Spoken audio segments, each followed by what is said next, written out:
महाराष्ट्राचे सार्वजनिक आरोग्य मंत्री प्रकाशजी आंबेडकर साहेब यांच्या मंत्रालयातील दालनामध्ये मुरबाड मतदारसंघाचे आमदार किसन कथोरे साहेब यांच्या मागणीनुसार नुकतीच एक बैठक पार पडली आणि या बैठकीमध्ये ठाणे जिल्हा शल्य चिकित्सक सिव्हिल सर्जन कैलासजी पवार साहेब यांच्यासोबत मी देखील स्वतः उपस्थित होतो। प्रामुख्याने या बैठकीमध्ये जी मागणी होती ती म्हणजे बदलापूरमधील ग्रामीण रुग्णालय, या ग्रामीण रुग्णालयामध्ये 200 बेडचं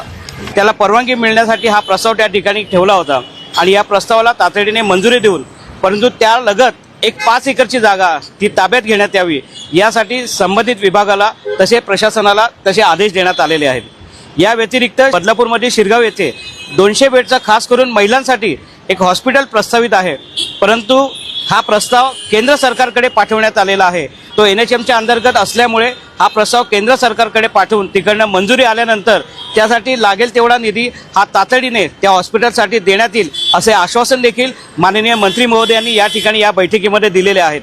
यानंतर एक विशेष करून महिलांसाठी कॅन्सर संदर्भात जो स्तनांचा कॅन्सर होतो यासाठी मेमोग्राफीच्या माध्यमातून तातडीने त्यामध्ये जास्तीत जास्त आपण त्या व्हॅन्स तिथे पुरवून महिलांसाठी या कॅन्सरच्या संदर्भात आपण तातडीने दिलासा देण्यात यावा, यांच्या तपासण्या करून तातडीने दिलासा देण्यात यावा असं देखील माननीय मंत्री महोदयांनी या ठिकाणी आपल्याला सांगितलेलं आहे। त्यामुळे नक्कीच आरोग्याच्या बाबतीमध्ये मुरबाड मतदारसंघामधील बदलापूर हे खास करून माननीय आमदार कथोरे साहेबांनी विशेष लक्ष देऊन हॉस्पिटलच्या संदर्भामध्ये हे प्रश्न लवकरात लवकर मार्गी लावण्यात येतील असे देखील यामध्ये सांगितलेलं आहे।